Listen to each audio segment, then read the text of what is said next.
Hello everyone, my name is Anita. इस video में हम डिस्कस करने वाले daily use words, daily use vocabs जो हमारी डेली कन्वर्सेशन में काफ़ी यूज़फुल हैं और काफ़ी इंप्रेसिव वर्ड्स इसमें हम डिस्कस करेंगे। कुछ एडजेक्टिव डिस्कस करेंगे जो हमारी डेली कन्वर्सेशन में बहुत ज़्यादा काम आते हैं एंड इनका पता होना हमें ज़रूरी है ताकि हम बीच में स्टक ना हो, फंबल ना हो। ओके, तो स्टार्ट करते हैं हमारा सेशन।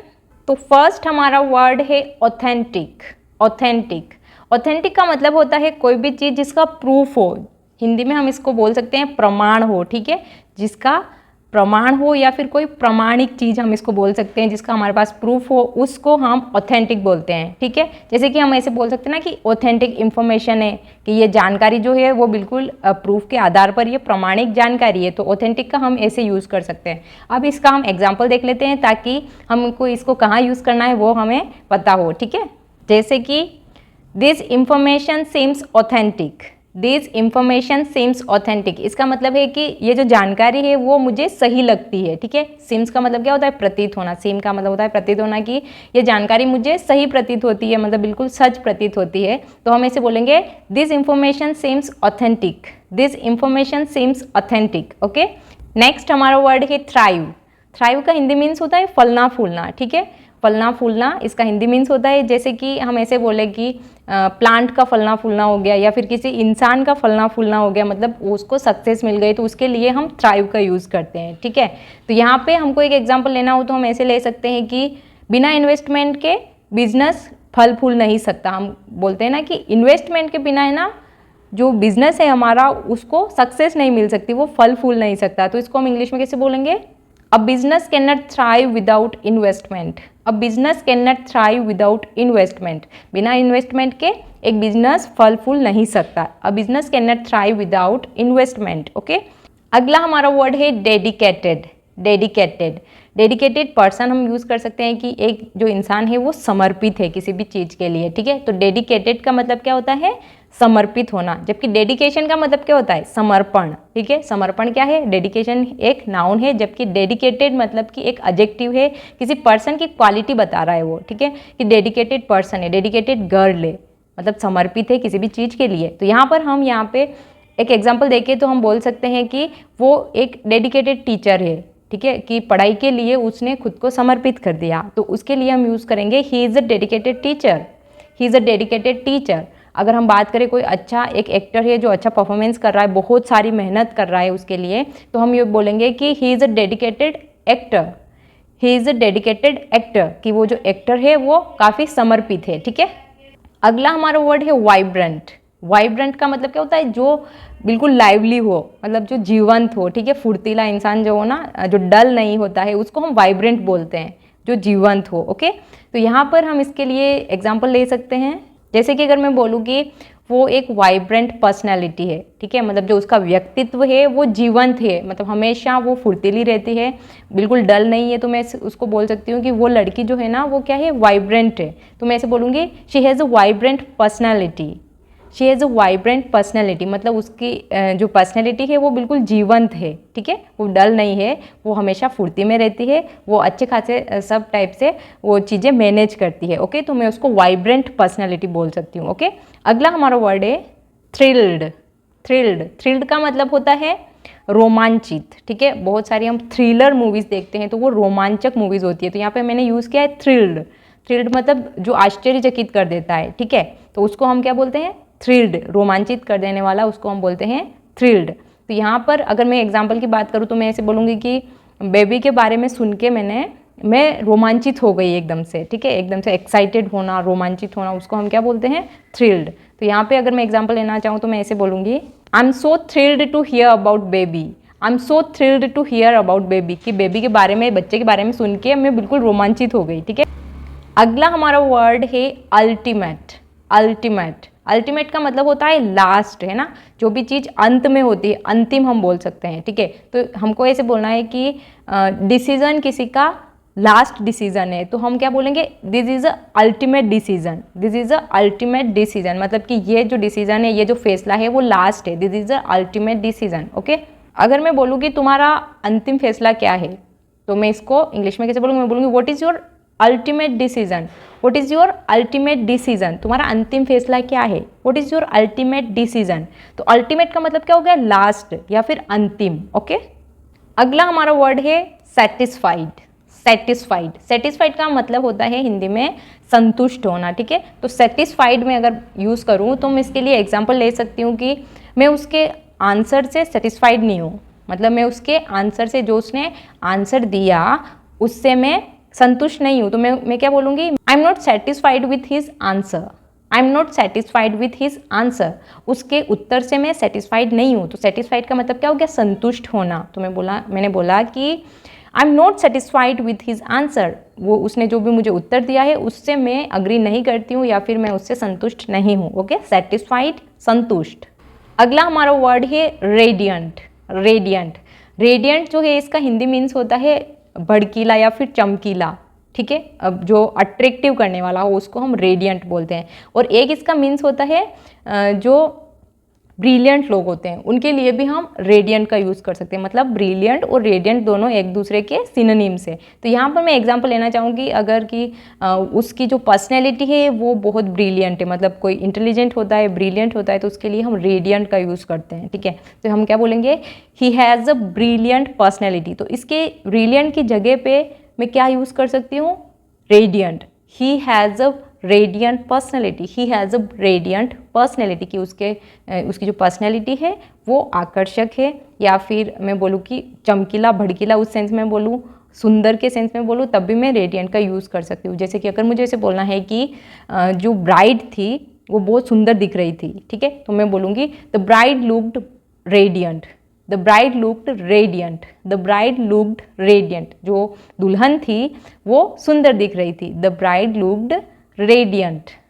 अगला हमारा वर्ड है पैशनेट। अब पैशनेट जो है एडजेक्टिव वो किससे बना है, ये पैशन से बना है। ठीक है, पैशन मतलब क्या होता है, पैशन मतलब जज्बा होता है, जुनून होता है, तो ये एक नाउन है पैशन, जबकि इससे मैंने बनाया है पैशनेट। पैशनेट मतलब कि हम किसी की क्वालिटी बता रहे हैं कि पैशनेट गर्ल है, पैशनेट बॉय है, पैशनेट पर्सन है, तो किसी भी नाउन की क्वालिटी बता रहा है पैशनेट। इसका मतलब ये क्या है, एडजेक्टिव है। इस सेशन में हम सारे एडजेक्टिव की ही बात कर रहे हैं। ओके, तो यहाँ पर अगर मुझे बोलना है कि अगर आप किसी चीज़ में जज्बा रखते हैं तो आप उसे करो, आप किसी चीज़ में जज्बा रखते हैं तो आप उसे करो, तो मैं इसको इंग्लिश में कैसे बोलूँगी, मैं बोलूँगी if you are passionate about something then pursue it.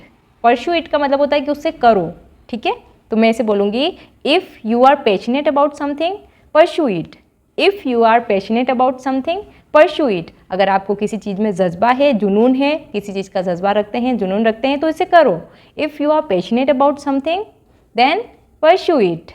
अगला हमारा वर्ड है माइंड ब्लोइंग। माइंड ब्लोइंग, इसका मतलब क्या होता है, इसका मतलब होता है जो आश्चर्यचकित कर दे, जो रोमांचित कर दे, जो आश्चर्यचकित करते हैं, उसको हम बोलते हैं माइंड ब्लोइंग। जैसे कि हमको ऐसे बोलना है कि उसकी परफॉर्मेंस आश्चर्यचकित कर देने वाली थी। ठीक है, तो मैं बोलूँगी his performance was just mind blowing, his performance was just mind blowing, उसकी जो परफॉर्मेंस थी वो आश्चर्यचकित कर देने वाली थी। अगला हमारा वर्ड है पोलाइट। पोलाइट, पोलाइट का मतलब क्या होता है, विनम्र।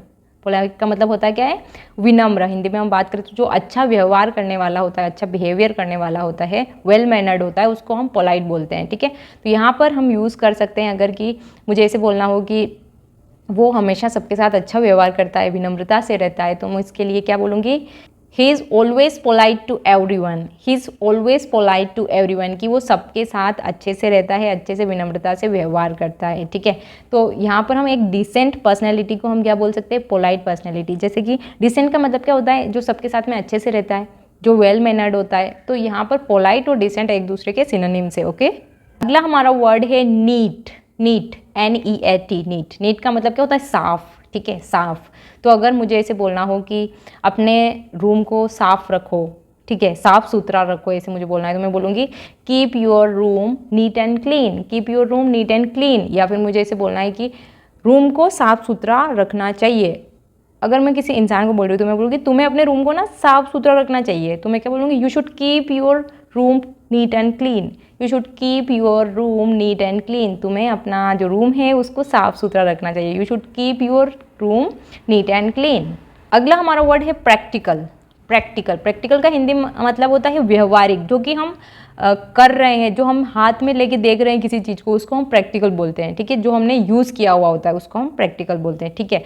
एक होती है चीज़ थ्योरेटिकल और दूसरी होती है प्रैक्टिकल। थ्योरेटिकल मतलब कि जिसके बारे में हमको कोई प्रैक्टिकल नॉलेज नहीं है, जो हमने यहाँ पर व्यवहार में हमने उसको यूज़ नहीं किया है, ठीक है। जो हमने खुद यूज़ नहीं किया है या फिर उसको एक्सपेरिमेंट्स करके हमने नहीं देखा है किसी चीज़ का, तो उसको हम क्या बोलते हैं, थ्योरेटिकल। जो हमें सिर्फ किताबों में या फिर किसी के रिव्यूज़ में, दूसरों के रिव्यूज़ पढ़ के हमको पता चलता है, जबकि प्रैक्टिकल वो चीज़ होती है जिसको हमने यूज़ की होती है। फॉर एग्जांपल अगर मैं बोलना चाहूँ कि मान लो कि मुझे कोई सेलफ़ोन ख़रीदना है, तो मैं वहाँ पे लोगों के रिव्यूज़ देख रही हूँ, ठीक है। तो वो जो लिखी हुई चीज़ें हैं वो मुझे क्या बताती है, उनकी थ्योरी बताती है, ठीक है।